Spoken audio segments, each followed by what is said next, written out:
Now, let's drift off to sleep. Today, you'll be falling asleep during a thunderstorm inside of a cozy camper trailer next to a lake in the mountains.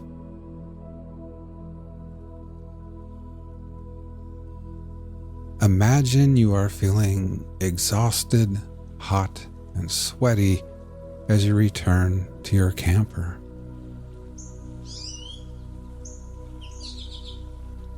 You've just conquered your long-held dream of hiking to the very summit of Moonrest Mountain.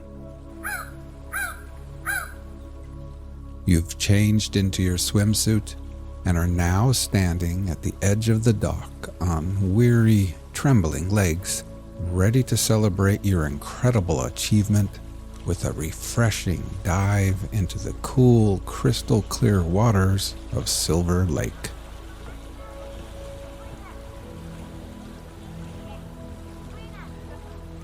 With your arms raised above your head and ready to dive in, you glance at the slow-moving dark clouds on the horizon.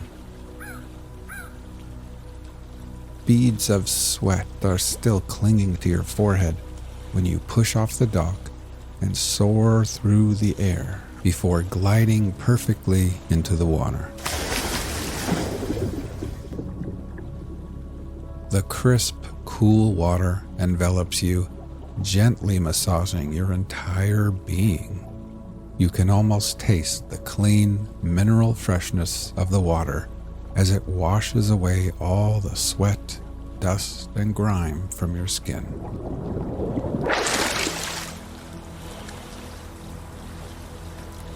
While breathing in deeply, you are met with the glorious sense of renewal.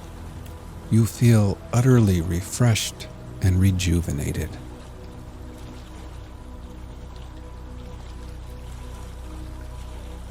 You swim back to the dock and climb the cool aluminum ladder.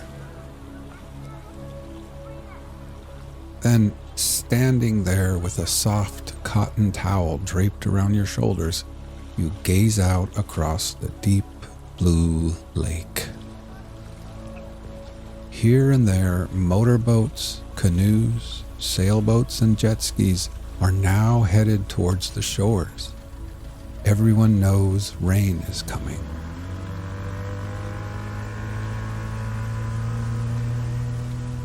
Kids wearing life vests and learning how to water ski are hoisted back into boats, and the small, colorful sails of dinghies flutter in the breeze as their little suntanned captains point them back towards land.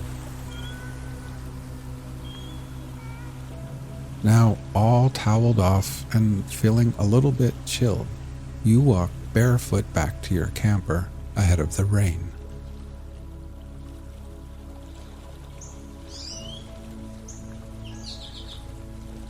At the little picnic table, you collect your book, coffee mug, and sunglasses.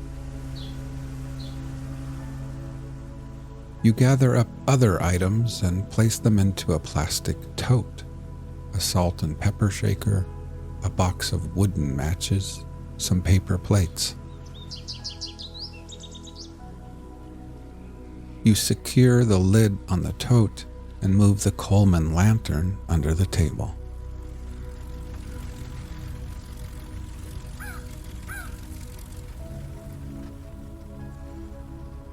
At the fire pit, you fold up your camping chair and tuck it below the protective cover of a tall ponderosa pine. Then you return to your camper, open the door, and step inside.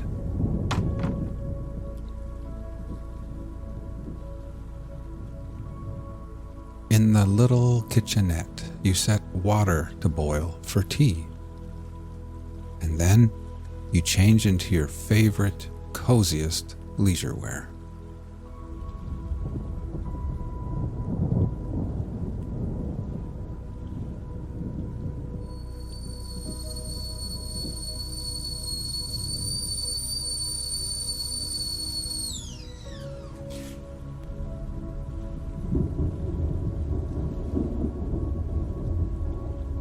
while the hot tea steeps, you settle at the quaint table and gaze out the window, watching as boats reach the shore and families hurry off to their campers and tents and cabins.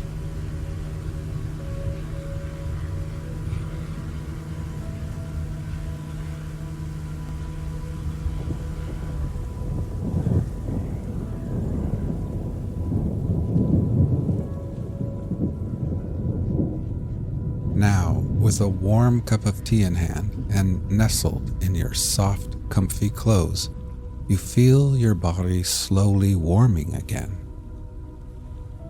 You bring the mug to your lips. The fragrant steam curls around your face as you take a tiny sip. The tea is smooth, rich, and the perfect temperature.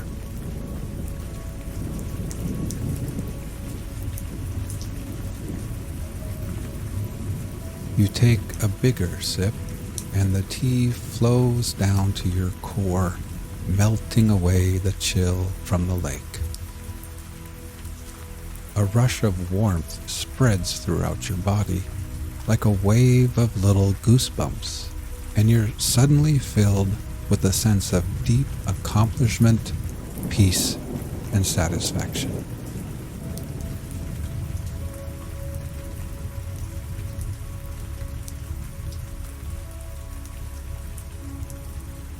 Now, as you sit here at Silver Lake, let's prepare for sleep. First, close your eyes and simply become aware of your breathing, feeling your chest gently rise and fall again.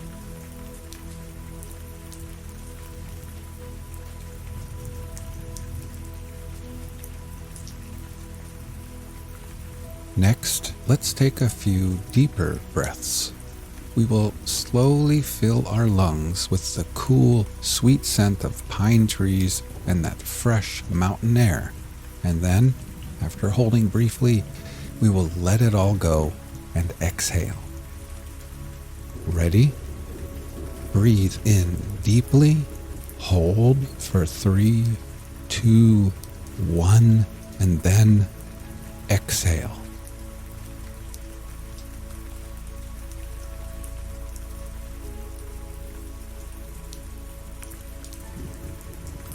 One more time.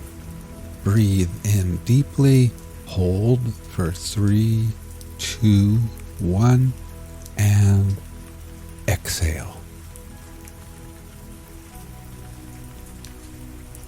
And try thinking to yourself, as I am here at Silver Lake, I can feel gravity pulling me back towards Earth. With every exhale, I can feel the slow rotation of Earth and the Earth's steady movement around the sun. I can feel my tired feet, my ankles, my fatigued calves, my knees, and my legs becoming heavier and heavier and more relaxed.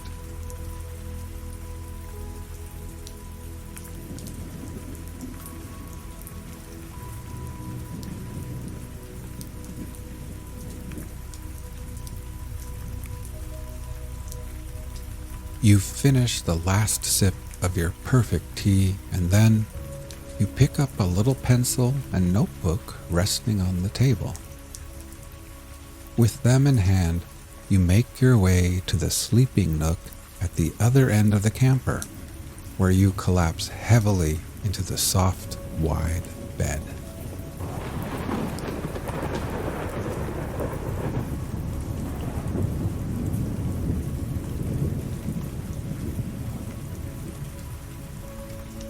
After the long, steep hike up Moonrest Mountain, the bed feels like a soft cloud beneath your tired body.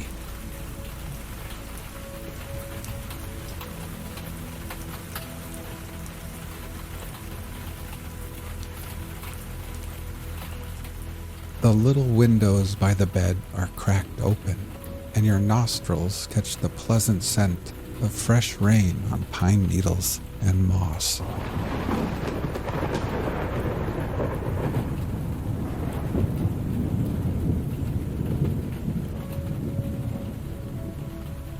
You look at your notepad and observe your to-do list. Each completed task is neatly crossed out with pencil. At the bottom of the page is one final entry on this list. A smile creeps across your face as you take the pencil and begin scribbling over that last item: climb Moonrest Mountain.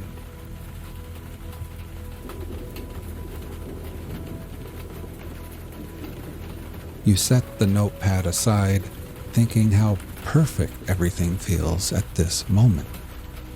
You've completed everything you set out to do here. Tomorrow holds no obligations, and for now, everything is done, finished, and complete. You have earned this wonderful moment of absolute peace.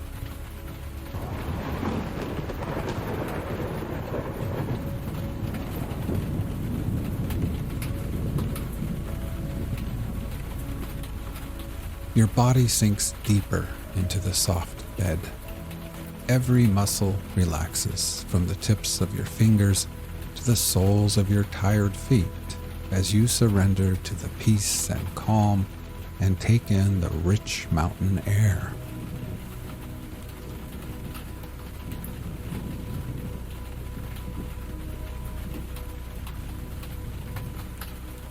Let's take a few more deep breaths before drifting off to sleep. Ready? Breathe in deeply, hold for 3, 2, 1, and then exhale.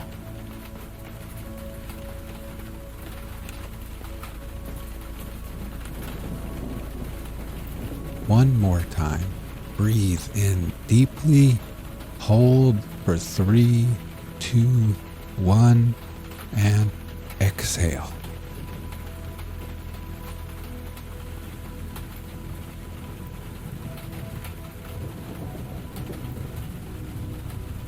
Try thinking to yourself, as I lay here at Silver Lake, I can feel gravity pulling me back towards Earth. With every exhale, I experience my body feeling heavier and heavier and more relaxed. I can feel my tired arms, my hands, my torso, shoulders, neck, and head becoming heavier and more relaxed. My whole body feels at peace as gravity's pull tugs me gently and tucks me safely into this ever so soft bed.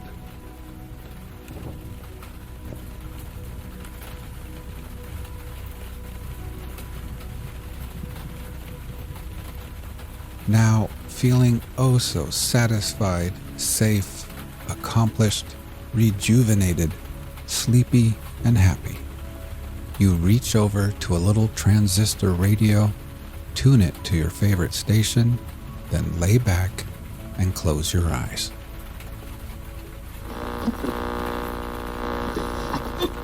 The Great Stone Face,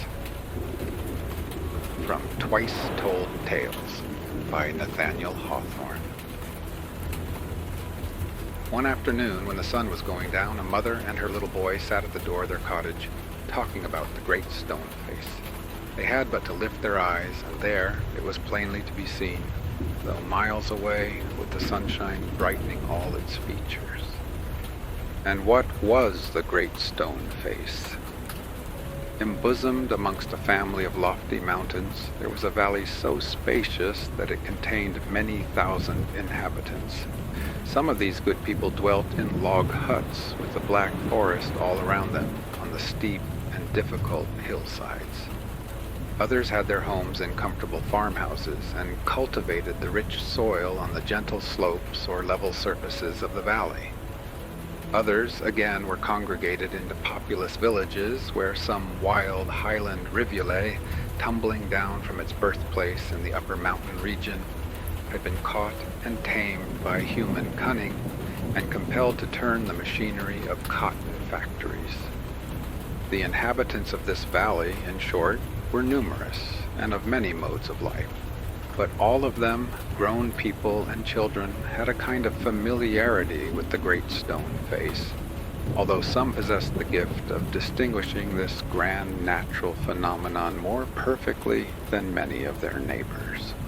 The Great Stone Face, then, was a work of nature in her mood of majestic playfulness, formed on the perpendicular side of a mountain by some immense rocks, which had been thrown together in such a position as, when viewed at a proper distance, precisely to resemble the features of the human countenance. It seemed as if an enormous giant or a Titan had sculptured his own likeness on the precipice. There was the broad arch of the forehead, 100 feet in height, the nose with its long bridge, and the vast lips which, if they could have spoken, would have rolled their thunder accents from one end of the valley to the other. True it is that if the spectator approached too near, he lost the outline of the gigantic visage, and could discern only a heap of ponderous and gigantic rocks, piled in chaotic ruin one upon another. Retracing his steps, however, the wondrous features would again be seen, and the farther he withdrew from them, the more like a human face with all its original divinity intact did they appear, until, as it grew dim in the distance, with the clouds and glorified vapor of the mountains clustering about it, the Great Stone Face seemed positively to be alive. It was a happy lot for children to grow up to manhood or womanhood with the Great Stone Face before their eyes, for all the features were noble, and the expression was at once grand and sweet, as if it were the glow of a vast, warm heart that embraced all mankind in its affections, and had room for more. It was an education only to look at it. According to the belief of many people, the valley owed much of its fertility to this benign aspect that was continually beaming over it, illuminating the clouds and infusing its tenderness into the sunshine. As we began with saying, a mother and her little boy sat at their cottage door, gazing at the Great Stone Face and talking about it. The child's name was Ernest. "Mother," said he, while the titanic visage smiled on him, "I wish that it could speak, for it looks so very kindly that its voice must needs be pleasant. If I were to see a man with such a face, I should love him dearly." "If an old prophecy should come to pass," answered his mother, "we may see a man some time or other with exactly such a face as that." "What prophecy do you mean, dear mother?" eagerly inquired Ernest. "Pray tell me about it." So his mother told him a story that her own mother had told to her, when she herself was younger than little Ernest, a story not of things that were past, but of what was yet to come, a story nevertheless so very old that even the Indians who formerly inhabited this valley had heard it from their forefathers, to whom, as they affirmed, it had been murmured by the mountain streams and whispered by the wind among the treetops. The purport was that at some future day a child should be born hereabouts, who was destined to become the greatest and noblest personage of his time, and whose countenance in manhood should bear an exact resemblance to the Great Stone Face. Not a few old-fashioned people, and young ones likewise, in the ardor of their hopes, still cherished an enduring faith in this old prophecy, but others, who had seen more of the world, had watched and waited till they were weary, and had beheld no man with such a face, nor any man that proved to be much greater or nobler than his neighbors, concluded it to be nothing but an idle tale. At all events, the great man of the prophecy had not yet appeared. "Oh, mother, dear mother," cried Ernest, clapping his hands above his head, "I do hope that I shall live to see him." His mother was an affectionate and thoughtful woman, and felt that it was wisest not to discourage the generous hopes of her little boy. So she only said to him, "Perhaps you may." And Ernest never forgot the story that his mother told him. It was always in his mind whenever he looked upon the great stone face. He spent his childhood in the log cottage where he was born, and was dutiful to his mother, and helpful to her in many things, assisting her much with his little hands and more with his loving heart. In this manner, from a happy yet often pensive child, he grew up to be a mild, quiet, unobtrusive boy, and sun-browned with labor in the fields, but with more intelligence brightening his aspect than is seen in many lads who have been taught at famous schools. Yet Ernest had had no teacher, save only that the great stone face became one to him. When the toil of the day was over, he would gaze at it for hours, until he began to imagine that those vast features recognized him, and gave him a smile of kindness and encouragement, responsive to his own look of veneration. We must not take upon us to affirm that this was a mistake, although the face may have looked no more kindly at Ernest than at all the world besides. But the secret was that the boy's tender and confiding simplicity discerned what other people could not see, and thus the love, which was meant for all, became his peculiar portion.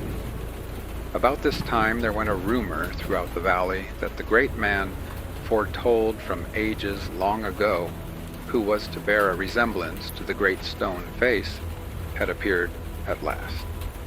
It seems that, many years before, a young man had migrated from the valley and settled at a distant seaport, where, after getting together a little money, he had set up as a shopkeeper. His name, but I could never learn whether it was his real one, or a nickname that had grown out of his habits and success in life, was Gathergold. Being shrewd and active and endowed by Providence with that inscrutable faculty which develops itself in what the world calls luck, he became an exceedingly rich merchant and owner of a whole fleet of bulky-bottomed ships. All the countries of the globe appeared to join hands for the mere purpose of adding heap after heap to the mountainous accumulation of this one man's wealth. The cold regions of the north, almost within the gloom and shadow of the Arctic Circle, sent him their tribute in the shape of furs. Hot Africa sifted for him the golden sands of her rivers, and gathered up the ivory tusks of her great elephants out of the forests. The East came bringing him the rich shawls and spices and teas, and the effulgence of diamonds, and the gleaming purity of large pearls. The ocean, not to be behindhand with the earth, yielded up her mighty whales, that Mr. Gathergold might sell their oil and make a profit of it. Be the original commodity what it might, it was gold within his grasp. It might be said of him, as of Midas in the fable, that whatever he touched with his finger immediately glistened and grew yellow, and was changed at once into sterling metal, or, which suited him still better, into piles of coin. And when Mr. Gathergold had become so very rich that it would have taken him 100 years only to count his wealth, he bethought himself of his native valley, and resolved to go back thither and end his days where he was born. With this purpose in view, he sent a skillful architect to build him such a palace as should be fit for a man of his vast wealth to live in. As I have said above, it had already been rumored in the valley that Mr. Gathergold had turned out to be the prophetic personage so long and vainly looked for, and that his visage was the perfect and undeniable similitude of the great stone face. People were the more ready to believe that this must needs be the fact, when they beheld the splendid edifice that rose as if by enchantment, on the site of his father's old weather-beaten farmhouse. The exterior was of marble, so dazzlingly white that it seemed as though the whole structure might melt away in the sunshine, like those humbler ones which Mr. Gathergold, in his young playdays, before his fingers were gifted with the touch of transmutation, had been accustomed to build of snow. It had a richly ornamented portico, supported by tall pillars, beneath which was a lofty door, studded with silver knobs, and made of a kind of variegated wood that had been brought from beyond the sea. The windows from the floor to the ceiling of each stately apartment were composed respectively of but one enormous pane of glass, so transparently pure that it was said to be a finer medium than even the vacant atmosphere. Hardly anybody had been permitted to see the interior of this palace, but it was reported, and with good semblance of truth, to be far more gorgeous than the outside, insomuch that whatever was iron or brass in other houses was silver or gold in this. And Mr. Gathergold's bedchamber especially made such a glittering appearance that no ordinary man would have been able to close his eyes there. But on the other hand, Mr. Gathergold was now so inured to wealth that perhaps he could not have closed his eyes unless where the gleam of it was certain to find its way beneath his eyelids. In due time the mansion was finished. Next came the upholsterers with magnificent furniture, then a whole troop of black and white servants, the harbingers of Mr. Gathergold, who, in his own majestic person, was expected to arrive at sunset. Our friend Ernest, meanwhile, had been deeply stirred by the idea that the great man, the noble man, the man of prophecy, after so many ages of delay, was at length to be made manifest to his native valley. He knew, boy as he was, that there were 1,000 ways in which Mr. Gathergold, with his vast wealth, might transform himself into an angel of beneficence and assume a control over human affairs as wide and benignant as the smile of the great stone face. Full of faith and hope, Ernest doubted not that what the people said was true, and that now he was to behold the living likeness of those wondrous features on the mountainside. While the boy was still gazing up the valley, and fancying, as he always did, that the great stone face returned his gaze and looked kindly at him, the rumbling of wheels was heard, approaching swiftly along the winding road. "Here he comes!" cried a group of people who were assembled to witness the arrival. "Here comes the great Mr. Gathergold." A carriage drawn by 4 horses dashed round the turn of the road. Within it, thrust partly out of the window, appeared the physiognomy of the old man, with a skin as yellow as if his own Midas hand had transmuted it. He had a low forehead, small, sharp eyes, puckered about with innumerable wrinkles, and very thin lips, which he made still thinner by pressing them forcibly together. "The very image of the great stone face," shouted the people. "Sure enough, the old prophecy is true, and here we have the great man come at last." And what greatly perplexed Ernest, they seemed actually to believe that here was the likeness which they spoke of. By the roadside there chanced to be an old beggar woman and 2 little beggar children, stragglers from some far-off region, who, as the carriage rolled onward, held out their hands and lifted up their doleful voices, most piteously beseeching charity. A yellow claw, the very same that had clawed together so much wealth, poked itself out of the coach window and dropped some copper coins upon the ground, so that, though the great man's name seems to have been Gathergold, he might just as suitably have been nicknamed Scattercopper. Still, nevertheless, with an earnest shout, and evidently with as much good faith as ever, the people bellowed, "He is the very image of the great stone face." But Ernest turned sadly from the wrinkled shrewdness of that sordid visage, and gazed up the valley, where, amid a gathering mist, gilded by the last sunbeams, he could still distinguish those glorious features which had impressed themselves into his soul. Their aspect had cheered him. What did the benign lips seem to say? "He will come. Fear not, Ernest. The man will come."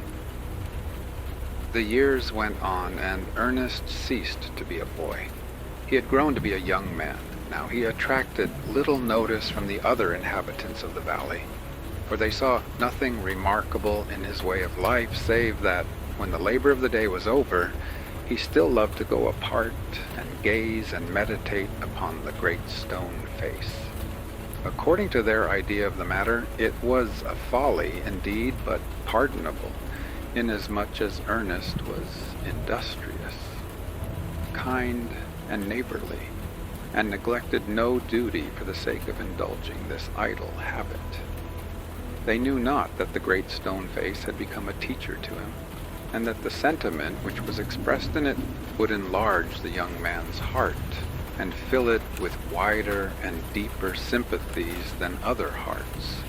They knew not that thence would come a better wisdom than could be learned from books, and a better life than could be molded on the defaced example of other human lives. Neither did Ernest know that the thoughts and affections which came to him so naturally in the fields and at the fireside, and wherever he communed with himself, were of a higher tone than those which all men shared with him. A simple soul, simple as when his mother first taught him the old prophecy. He beheld the marvelous features beaming adown the valley, and still wondered that their human counterpart was so long in making his appearance. By this time poor Mr. Gathergold was dead and buried, and the oddest part of the matter was that his wealth, which was the body and spirit of his existence, had disappeared before his death, leaving nothing of him but a living skeleton, covered over with a wrinkled yellow skin. Since the melting away of his gold, it had been very generally conceded that there was no such striking resemblance, after all, betwixt the ignoble features of the ruined merchant and that majestic face upon the mountain side. So the people ceased to honor him during his lifetime, and quietly consigned him to forgetfulness after his decease. Once in a while, it is true, his memory was brought up in connection with the magnificent palace which he had built, and which had long ago been turned into a hotel for the accommodation of strangers, multitudes of whom came every summer to visit that famous natural curiosity, the great stone face. Thus, Mr. Gathergold being discredited and thrown into the shade, the man of prophecy was yet to come. It so happened that a native-born son of the valley, many years before, had enlisted as a soldier, and, after a great deal of hard fighting, had now become an illustrious commander. Whatever he may be called in history, he was known in camps and on the battlefield under the nickname of Old Blood and Thunder. This war-worn veteran, being now infirm with age and wounds, and weary of the turmoil of a military life, and of the roll of the drum and the clangor of the trumpet that had so long been ringing in his ears, had lately signified a purpose of returning to his native valley, hoping to find repose where he remembered to have left it. The inhabitants, his old neighbors, and their grown-up children were resolved to welcome the renowned warrior with a salute of cannon and a public dinner, and all the more enthusiastically, it being affirmed that now, at last, the likeness of the great stone face had actually appeared. An aide-de-camp of Old Blood and Thunder, traveling through the valley, was said to have been struck with the resemblance. Moreover, the schoolmates and early acquaintances of the general were ready to testify on oath that, to the best of their recollection, the aforesaid general had been exceedingly like the majestic image. Even when a boy, only the idea had never occurred to them at that period. Great, therefore, was the excitement throughout the valley, and many people who had never once thought of glancing at the great stone face for years before now spent their time in gazing at it, for the sake of knowing exactly how General Blood and Thunder looked. On the day of the great festival, Ernest, with all the other people of the valley, left their work and proceeded to the spot where the sylvan banquet was prepared. As he approached, the loud voice of the Reverend Dr. Battleblast was heard, beseeching a blessing on the good things set before them, and on the distinguished friend of peace in whose honor they were assembled. The tables were arranged in a cleared space of the woods, shut in by the surrounding trees, except where a vista opened eastward and afforded a distant view of the great stone face. Over the general's chair, which was a relic from the home of Washington, there was an arch of verdant boughs with the laurel profusely intermixed and surmounted by his country's banner, beneath which he had won his victories. Our friend Ernest raised himself on his tiptoes in hopes to get a glimpse of the celebrated guest, but there was a mighty crowd about the tables anxious to hear the toasts and speeches and to catch any word that might fall from the general in reply, and a volunteer company doing duty as a guard pricked ruthlessly with their bayonets at any particularly quiet person among the throng. So Ernest, being of an unobtrusive character, was thrust quite into the background, where he could see no more of Old Blood and Thunder's physiognomy than if it had been still blazing on the battlefield. To console himself, he turned towards the great stone face, which, like a faithful and long-remembered friend, looked back and smiled upon him through the vista of the forest. Meantime, however, he could overhear the remarks of various individuals who were comparing the features of the hero with the face on the distant mountainside. "'Tis the same face to a hair," cried one man, cutting a caper for joy. "Wonderfully like, that's a fact," responded another. "Like? Why, I call it Old Blood and Thunder himself in a monstrous looking-glass," cried a third. "And why not? He's the greatest man of this or any other age beyond a doubt." And then all three of the speakers gave a great shout which communicated electricity to the crowd and called forth a roar from 1,000 voices that went reverberating for miles among the mountains until you might have supposed that the great stone face had poured its thunder breath into the cry.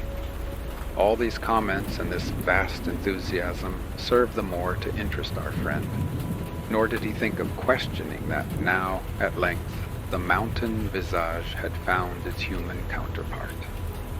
It is true, Ernest had imagined that this long-looked-for personage would appear in the character of a man of peace, uttering wisdom and doing good, and making people happy. But, taking an habitual breadth of view, with all his simplicity, he contended that Providence should choose its own method of blessing mankind, and could conceive that this great end might be effected even by a warrior and a bloody sword, should inscrutable wisdom see fit to order matters so. "The General! The General!" was now the cry. "Hush! Silence! Old Blood and Thunder's going to make a speech." Even so, for the cloth being removed, the General's health had been drunk amid shouts of applause, and he now stood upon his feet to thank the company. Ernest saw him. There he was, over the shoulders of the crowd, from the two glittering epaulets and embroidered collar upward, beneath the arch of green boughs, with intertwined laurel, and the banner drooping as if to shade his brow. And there, too, visible in the same glance, through the vista of the forest, appeared the great stone face. And was there indeed such a resemblance as the crowd had testified? Alas, Ernest could not recognize it. He beheld a war-worn and weather-beaten countenance, full of energy and expressive of an iron will. But the gentle wisdom, the deep, broad, tender sympathies were altogether wanting in Old Blood and Thunder's visage, and even if the great stone face had assumed his look of stern command, the milder traits would still have tempered it. "This is not the man of prophecy," sighed Ernest to himself. as he made his way out of the throng. And must the world wait longer yet?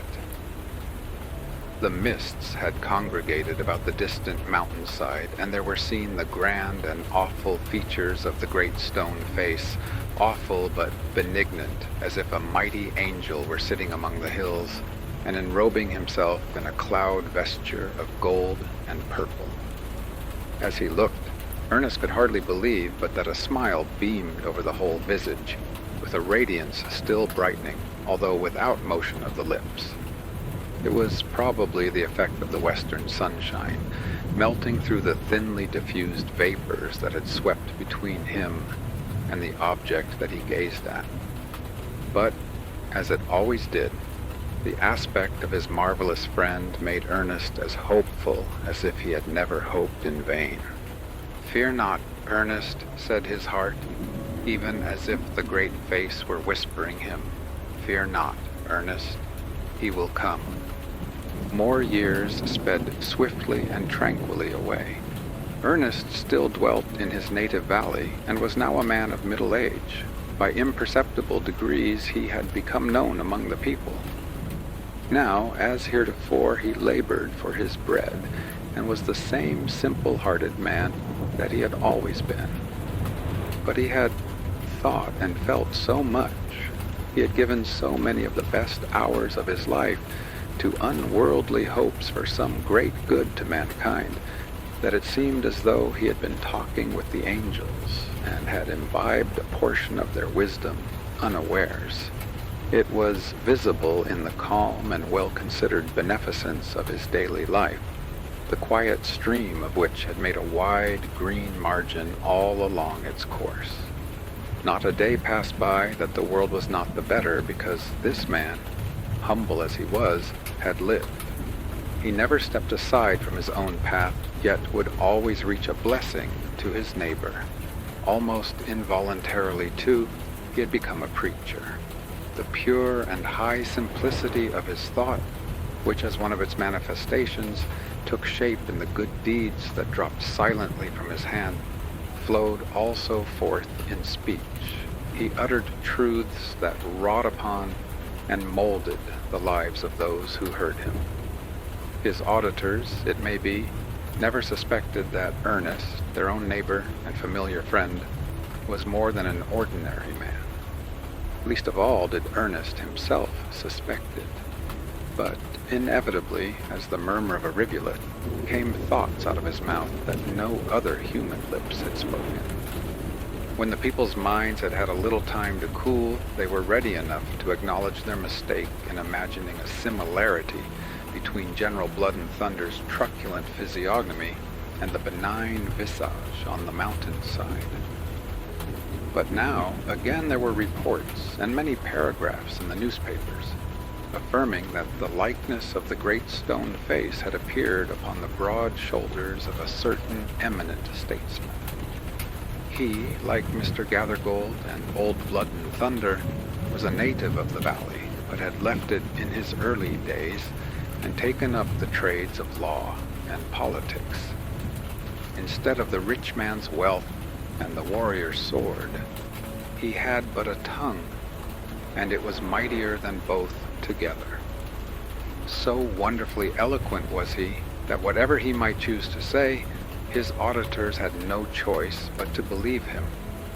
Wrong looked like right, and right like wrong, for when it pleased him, he could make a kind of illuminated fog with his mere breath, and obscure the natural daylight with it. His tongue, indeed, was a magic instrument. Sometimes it rumbled like the thunder, sometimes it warbled like the sweetest music. It was the blast of war, the song of peace, and it seemed to have a heart in it when there was no such matter.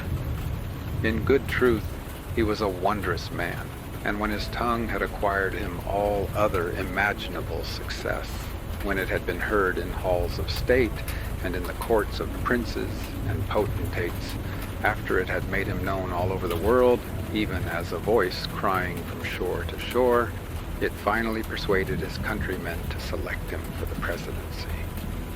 Before this time, indeed, as soon as he began to grow celebrated, his admirers had found out the resemblance between him and the great stone face, and so much were they struck by it that throughout the country this distinguished gentleman was known by the name of Old Stony Phiz. The phrase was considered as giving a highly favorable aspect to his political prospects, for, as is likewise the case with the Popadom, nobody ever becomes president without taking a name other than his own. While his friends were doing their best to make him president, Old Stony Phiz, as he was called, set out on a visit to the valley where he was born. Of course, he had no other object than to shake hands with his fellow citizens, and neither thought nor cared about any effect which his progress through the country might have upon the election. Magnificent preparations were made to receive the illustrious statesman. A cavalcade of horsemen set forth to meet him at the boundary line of the state, and all the people left their business and gathered along the wayside to see him pass. Among these was Ernest. Though more than once disappointed, as we have seen, he had such a hopeful and confiding nature that he was always ready to believe in whatever seemed beautiful and good. He kept his heart continually open, and thus was sure to catch the blessing from on high when it should come. So now again, as buoyantly as ever, he went forth to behold the likeness of the great stone face. The cavalcade came prancing along the road with a great clattering of hoofs and a mighty cloud of dust, which rose up so dense and high that the visage of the mountainside was completely hidden from Ernest's eyes. All the great men of the neighborhood were there on horseback, militia officers in uniform, the member of Congress, the sheriff of the county, the editors of newspapers, and many a farmer, too, had mounted his patient steed, with his Sunday coat upon his back. It really was a very brilliant spectacle, especially as there were numerous banners flaunting over the cavalcade, on some of which were gorgeous portraits of the illustrious statesman and the great stone face, smiling familiarly at one another like two brothers. If the pictures were to be trusted, the mutual resemblance, it must be confessed, was marvelous. We must not forget to mention that there was a band of music which made the echoes of the mountains ring and reverberate with the loud triumph of its strains, so that airy and soul-thrilling melodies broke out among all the heights and hollows, as if every nook of his native valley had found a voice to welcome the distinguished guest. But the grandest effect was when the far-off mountain precipice flung back the music, for then the great stone face itself seemed to be swelling the triumphant chorus in acknowledgment that, at length, the man of prophecy was come. All this while the people were throwing up their hats and shouting with enthusiasm so contagious that the heart of Ernest kindled up, and he likewise threw up his hat and shouted as loudly as the loudest, "Huzzah for the great man! Huzzah for Old Stony Phiz!" But as yet he had not seen him. "Here he is now!" cried those who stood near Ernest. "There, there, look at Old Stony Phiz, and then at the old man of the mountain, and see if they are not as like as two twin brothers." In the midst of all this gallant array came an open barouche drawn by 4 white horses, and in the barouche, with his massive head uncovered, sat the illustrious statesman, Old Stony Phiz himself. "Confess it," said one of Ernest's neighbors to him. "The great stone face has met its match at last." Now, it must be owned that at his first glimpse of the countenance which was bowing and smiling from the barouche, Ernest did fancy that there was a resemblance between it and the old familiar face upon the mountainside. The brow, with its massive depth and loftiness, and all the other features indeed were boldly and strongly hewn, as if in emulation of a more than heroic, of a titanic model. But the sublimity and stateliness, the grand expression of a divine sympathy that illuminated the mountain visage and etherealized its ponderous granite substance into spirit, might here be sought in vain. Something had been originally left out, or had departed, and therefore the marvelously gifted statesman had always a weary gloom in the deep caverns of his eyes, as of a child that has outgrown its playthings, or a man of mighty faculties and little aims, whose life, with all its high performances, was vague and empty because no high purpose had endowed it with reality. Still, Ernest's neighbor was thrusting his elbow into his side and pressing him for an answer. "Confess, confess. Is not he the very picture of your old man of the mountain?" "No," said Ernest bluntly. "I see little or no likeness." "Then so much the worse for the great stone face," answered his neighbor. And again he set up a shout for old Stony Phiz. But Ernest turned away, melancholy and almost despondent, for this was the saddest of his disappointments, to behold a man who might have fulfilled the prophecy, and had not willed to do so. Meantime the cavalcade, the banners, the music, and the barouches swept past him, with the vociferous crowd in the rear, leaving the dust to settle down, and the great stone face to be revealed again, with the grandeur that it had worn for untold centuries. "Lo, here I am, Ernest," the benign lips seemed to say. "I have waited longer than thou, and am not yet weary. Fear not, the man will come." The years hurried onward, treading in their haste on one another's heels, and now they began to bring white hairs and scatter them over the head of Ernest. They made reverend wrinkles across his forehead and furrows in his cheeks. He was an aged man, but not in vain had he grown old. More than the white hairs on his head were the sage thoughts in his mind. His wrinkles and furrows were inscriptions that time had graved, and in which he had written legends of wisdom that had been tested by the tenor of a life. And Ernest had ceased to be obscure. Unsought for, undesired had come the fame which so many seek, and made him known in the great world beyond the limits of the valley in which he had dwelt so quietly. College professors, and even the active men of cities, came from far to see and converse with Ernest, for the report had gone abroad that this simple husbandman had ideas unlike those of other men, not gained from books, but of a higher tone, a tranquil and familiar majesty, as if he had been talking with the angels as his daily friends. Whether it were sage, statesman, or philanthropist, Ernest received these visitors with a gentle sincerity that had characterized him from boyhood, and spoke freely with them of whatever came uppermost or lay deepest in his heart or their own.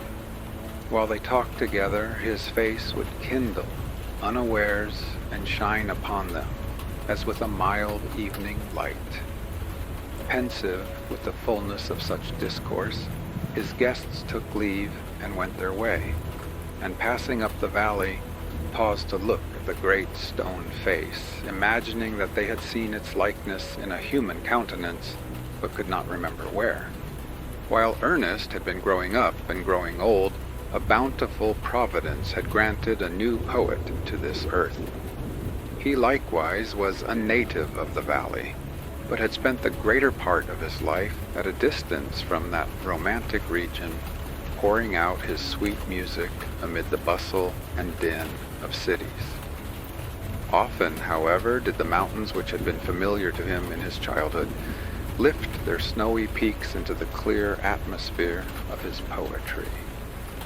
Neither was the great stone face forgotten, for the poet had celebrated it in an ode, which was grand enough to have been uttered by its own majestic lips. This man of genius, we may say, had come down from heaven with wonderful endowments. If he sang of a mountain, the eyes of all mankind beheld a mightier grandeur reposing on its breast, or soaring to its summit, than had before been seen there. If his theme were a lovely lake, a celestial smile had now been thrown over it to gleam forever on its surface. If it were the vast old sea, even the deep immensity of its dread bosom seemed to swell the higher, as if moved by the emotions of the song. Thus the world assumed another and a better aspect from the hour that the poet blessed it with his happy eyes. The Creator had bestowed him as the last best touch to his own handiwork. Creation was not finished till the poet came to interpret, and so completed. The effect was no less high and beautiful when his human brethren were the subject of his verse. The man or woman sorted with the common dust of life, who crossed his daily path, and the little child who played in it, were glorified if he beheld them in his mood of poetic faith. He showed the golden links of the great chain that intertwined them with an angelic kindred. He brought out the hidden traits of a celestial birth that made them worthy of such kin. Some, indeed, there were who thought to show the soundness of their judgment by affirming that all the beauty and dignity of the natural world existed only in the poet's fancy. Let such men speak for themselves, who undoubtedly appear to have been spawned forth by nature with a contemptuous bitterness, she having plastered them up out of her refuse stuff. After all, the swine were made. As respects all things else, the poet's ideal was the truest truth. The songs of this poet found their way to Ernest. He read them after his customary toil, seated on the bench before his cottage door, where for such a length of time he had filled his repose with thought by gazing at the great stone face. And now, as he read stanzas that caused the soul to thrill within him, he lifted his eyes to the vast countenance beaming on him so benignantly. "O majestic friend," he murmured, addressing the great stone face, "is not this man worthy to resemble thee?" The face seemed to smile, but answered not a word. Now it happened that the poet, though he dwelt so far away, had not only heard of Ernest, but had meditated much upon his character, until he deemed nothing so desirable as to meet this man, whose untaught wisdom walked hand in hand with the noble simplicity of his life. One summer morning, therefore, he took passage by the railroad, and in the decline of the afternoon, alighted from the cars at no great distance from Ernest's cottage. The great hotel, which had formerly been the palace of Mr. Gathergold, was close at hand, but the poet, with his carpet-bag on his arm, inquired at once where Ernest dwelt, and was resolved to be accepted as his guest. Approaching the door, he there found the good old man, holding a volume in his hand, which alternately he read, and then, with a finger between the leaves, looked lovingly at the great stone face. "Good evening," said the poet. "Can you give a traveler a night's lodging?" "Willingly," answered Ernest, and then he added, smiling, "Methinks I never saw the great stone face look so hospitably at a stranger." The poet sat down on the bench beside him, and he and Ernest talked together. Often had the poet held intercourse with the wittiest and the wisest, but never before with a man like Ernest, whose thoughts and feelings gushed up with such a natural freedom, and who made great truths so familiar by his simple utterance of them. Angels, as had been so often said, seemed to have wrought with him at his labor in the fields. Angels seemed to have sat with him by the fireside, and dwelling with angels as friend with friends, he had imbibed the sublimity of their ideas, and imbued it with the sweet and lowly charm of household words. So thought the poet, and Ernest, on the other hand, was moved and agitated by the living images which the poet flung out of his mind, and which peopled all the air about the cottage door with shapes of beauty, both gay and pensive. The sympathies of these two men instructed them with a profounder sense than either could have attained alone. Their minds accorded into one strain and made delightful music which neither of them could have claimed as all his own, nor distinguished his own share from the others. They led one another, as it were, into a high pavilion of their thoughts, so remote and hitherto so dim that they had never entered it before, and so beautiful that they desired to be there always. As Ernest listened to the poet, he imagined that the great stone face was bending forward to listen too. He gazed earnestly into the poet's glowing eyes. "Who are you, my strangely gifted guest?" he said. The poet laid his finger on the volume that Ernest had been reading. "You have read these poems," said he. "You know me then, for I wrote them." Again, and still more earnestly than before, Ernest examined the poet's features, then turned towards the great stone face, then back with an uncertain aspect to his guest. But his countenance fell. He shook his head and sighed. "Wherefore are you sad?" inquired the poet. "Because," replied Ernest, "all through life I have awaited the fulfillment of a prophecy, and when I read these poems, I hoped that it might be fulfilled in you." "You hoped," answered the poet, faintly smiling, "to find in me the likeness of the great stone face. And you are disappointed, as formerly with Mr. Gathergold, and old Blood and Thunder, and old Stony Fizz. Yes, Ernest, it is my due. You must add my name to the illustrious three, and record another failure of your hopes. For, in shame and sadness do I speak it, Ernest, I am not worthy to be typified by yonder benign and majestic image." "And why?" asked Ernest. He pointed to the volume. "Are not those thoughts divine?" "They have a strain of the divinity," replied the poet. "You can hear in them the far-off echo of a heavenly song, but my life, dear Ernest, has not corresponded with my thought. I have had grand dreams, but they have been only dreams because I have lived, and that too by my own choice, among poor and mean realities. Sometimes even, shall I dare to say it, I lack faith in the grandeur, the beauty, and the goodness, which my own words are said to have made more evident in nature and in human life. Why then, pure seeker of the good and true, shouldst thou hope to find me in yonder image of the divine?" The poet spoke sadly, and his eyes were dim with tears. So, likewise were those of Ernest. At the hour of sunset, as had long been his frequent custom, Ernest was to discourse to an assemblage of the neighboring inhabitants in the open air. He and the poet, arm in arm, still talking together as they went along, proceeded to the spot.